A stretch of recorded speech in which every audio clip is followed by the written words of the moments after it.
Olá, meus queridos concurseiros, meus queridos amigos. Hoje vamos tratar também de um tema que cai muito em prova, que é a denúncia. Denúncia, eu penso em quem? Ministério Público, queixa, crime. Eu penso no particular, na ação penal privada. Vamos falar sobre essa inicial acusatória. Agora, relembrando aqui que nós trabalhamos com o sistema processual acusatório. Quando eu penso no sistema penal acusatório, temos ali a figura do magistrado, que não se confunde com a figura do promotor, com a figura do representante ou do presentante, para quem entende dessa forma, do Ministério Público. Temos o defensor, que são pessoas ali totalmente diferentes, cada um com as suas atribuições, levando em consideração também que o Ministério Público, além de ser dono da ação penal pública, também atua como fiscal da lei, mas não somente como fiscal da lei, o famoso custos legis, mas também como custos iuris, fiscal do próprio ordenamento jurídico.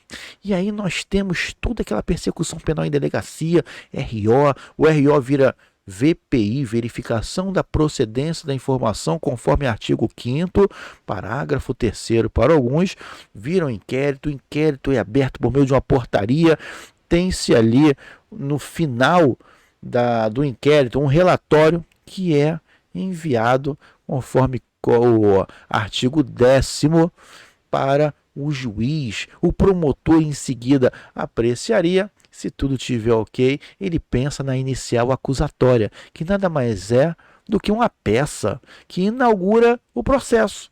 Ele vai conter exatamente a imputação formulada pelo órgão acusador, sendo que nos crimes de ação penal pública é chamada de denúncia e na ação penal privada é chamado exatamente de queixa-crime. Lembrando que delegacia eu não tenho queixa-crime, delegacia eu tenho notitia-crimes. Embora seja esquisito alguém chegar na delegacia, eu queria fazer um RO, uma notitia-crimes. O que você acha que o policial vai falar?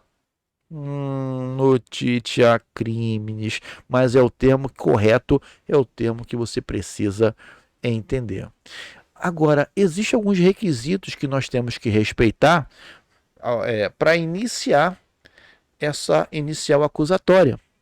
O artigo 41 do nosso Código de Processo Penal, ele vem elencando quais são esses requisitos.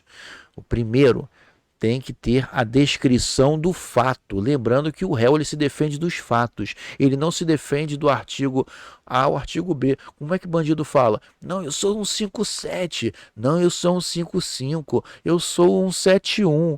Eu sou um 69. Ele não é nada. Ele não é nada. Ele é o fato que ele praticou. Essa é a questão. Ele se defende dos fatos e não do artigo A, do artigo B da tipificação X. Então, essa é a primeira ideia que você precisa ter da inicial acusatória, que tem que ter a descrição de um fato por parte do Ministério Público quando eu penso na denúncia, com todas as suas circunstâncias. Segunda situação, a qualificação do acusado, ou fornecimento, pelo menos, de dados que venham a possibilitar a sua identificação. Aí, se não souber a identificação, não tem problema. O que importa é que ele é o famoso Binho. Tem uma tatuagem de pimentinha nas costas e um palhaço na mão esquerda. E tira aquela foto bonita de frente, lado esquerdo, lado direito, na delegacia, aquela foto bacana, isso é o que importa, tá? Terceira situação, a classificação do crime, ainda que seja uma classificação provisória. De repente o delegado colocou ali o artigo 155, o artigo do furto, e aí vem o promotor e muda para 157, não tem nenhum problema, ou vice-versa, mas tem que ter uma classificação do crime. O rol de testemunhas, se houver testemunhas. Lembrando que nós temos algumas provas no processo penal, e as provas no contexto de um crime, elas não são apenas uma testemunha. Eu tenho vários tipos de provas. Prova pode ser uma cariação é meio de prova, interceptação é meio de prova, captação ambiental é meio de prova, interrogatório é prova, busca, apreensão. Eu posso citar aqui umas 20, 30 meios de provas para vocês, mas Aqui nós falamos em rol de testemunha. Se não tiver testemunha, não tem problema. Tem crime que não tem testemunha. Pedido de condenação. Está lá na lei, artigo 41, embora não tenha nada para pedir no processo penal. Como assim, professor? Não é igual a direito civil, direito de família. Eu tenho muita coisa para pedir. Posse, propriedade, muita coisa. Agora, no direito penal, processual penal, não tenho nada para pedir. O sujeito pratica o mal. Ele nasceu para matar, roubar e destruir. Eu tô passada, chocada. Meu Deus. Olha, ou ele vai sofrer uma pena privativa de liberdade, uma restritiva de direitos, ou multa, ou uma combinação de um ou outro ali, mas não vai sair muito disso. Mas tem que ter o pedido de condenação. O endereçamento, a quem vai, tá? A qual o juiz, tá? O nome, a assinatura e, eventualmente, outros requisitos. Agora, nós temos, como tudo na vida passa, eu não posso ficar como promotor com a denúncia eternamente comigo. Tudo tem um prazo. E nós temos, como regra geral, 5 dias. Se o denunciado estiver preso, o promotor tem 5 dias para denunciar o indivíduo se ele estiver preso, como regra geral. E 15 dias, caso ele esteja solto. Não esqueçam esses prazos. 5 dias o promotor tem para denunciá-lo. Tá? Aí na delegacia, tá? Para trabalhar dentro de uma situação normal, o inquérito policial, o delegado tem 10. Foi para o MP, é só reduzir pela metade, 5. E se tiver solto, o delegado 30, promotor para denunciar, 15. Então 5 dias se o denunciado estiver preso e 15 dias se ele estiver solto. Crime eleitoral, por exemplo, 10 dias. Artigo 357 do Código Eleitoral. Tráfico de drogas, nós temos uma legislação específica que trabalha com drogas, artigo 33 da Lei de Drogas, nós temos ali o prazo de 10 dias. Agora, para oferecer a queixa-crime, 6 meses contados do conhecimento da autoria ou da infração.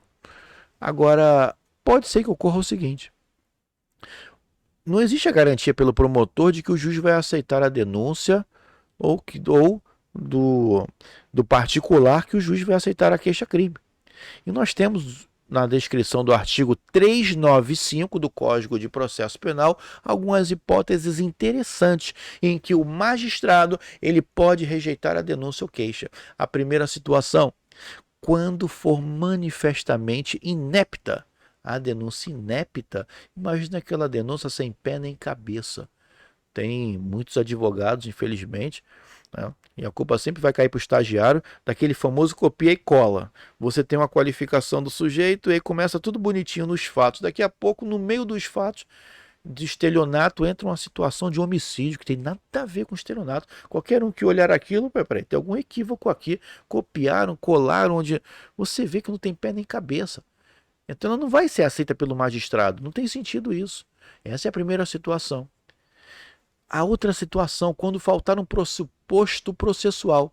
Nós trabalhamos o pressuposto processual lá no processo civil, de forma assim, mais profunda. Em outro momento nós vamos fazer um vídeo sobre pressuposto processual, mas nós trabalhamos com pressuposto processual de existência, de validade, e tem que ter esses pressupostos.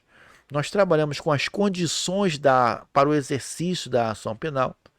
Quem tem legitimidade para estar naquela ação, tá? Se tem interesse de agir. Ainda existe, para a doutrina majoritária, a possibilidade jurídica do pedido dentro de um contexto de condição para o exercício da ação penal. Mas para a prova da maioria das pessoas, uma prova, por exemplo, de segurança pública, ninguém vai entrar a fundo no sentido de saber, mas qual é o pressuposto processual da existência de validade, qual é a condição para o exercício da ação penal, a legitimidade para a causa, legitimidade processual. Ninguém vai entrar nessa seara, salvo um concurso para o Ministério Público, para a magistratura, que nós também vamos fazer futuramente vídeos para você que vai se preparar para essas provas também. Outra situação interessante, quando faltar justa causa. Justa causa para o Ministério Público seria a quarta condição da ação penal. Eu tenho que ter justa causa, tem autoria, tem materialidade. Tá? Eles falam muito em fumos. Fumos é fumaça. Fumus delicti. Fumaça do delito. Eu prefiro chamar de cheiro do mal. Tem aquele cheiro do mal. Você está sentindo o cheiro do crime. Também tem que ter esse requisito. A existência de causa manifestamente excludente de ilicitude. São causas aqui em que o juiz deve rejeitar a denúncia. Faltou pressuposto processual, faltou uma condição para o exercício da ação. Quando faltar justa causa? Quando houver uma causa manifesta. Manifesta. Ninguém duvida que aquela situação foi legítima defesa. Ninguém duvida que foi um exercício regular de direito, um estrito cumprimento do dever legal. Ninguém duvida que foi um estado de necessidade. Às vezes você tem dúvida, será que foi legítima defesa? Será que não foi? Tudo bem, bota para frente. Se for o caso, deixa o tribunal do júri decidir. Ou na primeira fase lá do tribunal do júri, no juízo de admissibilidade, o juiz vai ver se vai decidir ou não. Agora, se o juiz perceber que foi manifestamente uma legítima defesa, por que ele vai receber a denúncia? Não tem por que receber a denúncia. Vamos estudar essas excludentes nas aulas de direito penal, na teoria do crime. E quando você aprende lá qual o conceito analítico de crime. Lembrando que crime é todo fato típico, ilícito e culpável, mas vamos trabalhar isso lá em direito penal. Outro requisito em que o magistrado deve rejeitar a denúncia é a existência de causa excludente de culpabilidade. Quando a gente trabalha com culpabilidade, culpa, na verdade, é a falta de um dever de cuidado. Quando eu penso em culpabilidade, lá no conceito de crime, eu trabalho com imputabilidade, que é a aptidão das pessoas responderem em juízo por a prática de algum crime. Nós trabalhamos com potencial conhecimento de ilicitude. Tá? Nós trabalhamos muito bem com isso. E a exigibilidade de conduta diversa. E uma das causas de excludentes, tá? Uma das causas, na verdade, de rejeição da denúncia por parte de um juiz é quando ocorre uma existência de causa excludente de culpabilidade, exceto a inimputabilidade. Isso cai muito em prova. E quando o fato narrado não constituir crime, é um fato narrado não constitui crime? Como assim, professor? No understand, não estou entendendo. É claro que você imagina você movimentar a máquina pública, passa-se pela delegacia, Ministério Público, muita gente trabalha naquele processo para no final o juiz entender que aquele fato não existiu, aquele fato não é criminoso. Você pensa, só tem maluco, só tem doido na administração pública? Não é exatamente isso. Eu vou tentar dar um exemplo aqui um pouco grosseiro, mas imagina naquele dia que tudo dá errado. Você acordou mal, aconteceram várias coisas na sua vida naquele dia que foi pesado. Você chega para trabalhar e o chefe responsabiliza você por um ato que você nem fez. E aí você está muito chateado, você está possuído pelo mal e você pega uma pistola que está em cima da mesa que o vigilante deixou para ir no banheiro, olha para o chefe e pensa, eu vou matar esse chefe. Você é maluco, é? E dá 54 tiros com aquela pistola, um carregador enorme, cheio de pistola com 60 tiros. E você deu tiro no seu chefe. Mas por que você deu tiro? Você estava chateado e aproveitou que o chefe estava aparentemente meditando em uma sala. E aí você é pego. Alguns anos depois, julgamento no tribunal do júri, e o perito diz que não houve homicídio. E você, não houve homicídio? O sujeito leva 54 tiros, você diz que não houve homicídio? A perícia diz isso? Diz. Porque ela chegou à conclusão que, na verdade, aquele sujeito já estava morto quando recebeu os 54 tiros. Matar morto não existe. Matar morto não é crime. Ele sofreu um infarto 1 hora antes e por isso que ele estava no seu banco, aparentemente meditando. Abstraindo eventuais crimes, por exemplo, como porte legal de arma de fogo. Também não há que se falar em vilipêndio a cadáver, que não foi a intenção aqui, mas o fato de matar alguém não existiu. Não existiu, já estava morto. Agora, tranquilamente, é um caso de rejeição da denúncia. E também quando estiver extinta a punibilidade. O que é isso? Houve crime, houve um fato típico, ilícito e culpável, mas não vai se punir. Não vai se punir por quê? E prescreveu o crime, houve abolício crimes. O que é abolício crimes? Crime foi abolido. Entendeu-se que aquele crime, o legislador, que não é mais crime. Se não é mais crime, música do Frozen. Livre estou, livre estou, livre estou. Não há que se falar em crime. Artigo 107 do Código Penal, quando estiver extinta a punibilidade. Ok? E algumas observações também muito interessantes. Uma vez superado o motivo que levou a essa rejeição, nada vai impedir uma nova proposta para a ação. Eu vou propor novamente a ação. O juiz entendeu que faltou justa causa. Posteriormente, a gente consegue que novos argumentos superem aquela inicial rejeição por parte do magistrado. Agora, nós temos também um recurso que pode combater essa rejeição. Sou do MP, foi rejeitado, é o recurso em sentido estrito. Em geral, a regra geral é o recurso em sentido estrito, que vamos aprender quando trabalharmos de recurso, nesse caso aqui no artigo 581 do Código de Processo Penal. E outra coisa, também não há necessidade de se fundamentar o recebimento de uma denúncia, porque praticamente o juiz ele vai estar adiantando aquele julgamento. Também não há que se falar aqui em uma fundamentação. Então são esses os aspectos mais interessantes que você deve saber com relação à denúncia.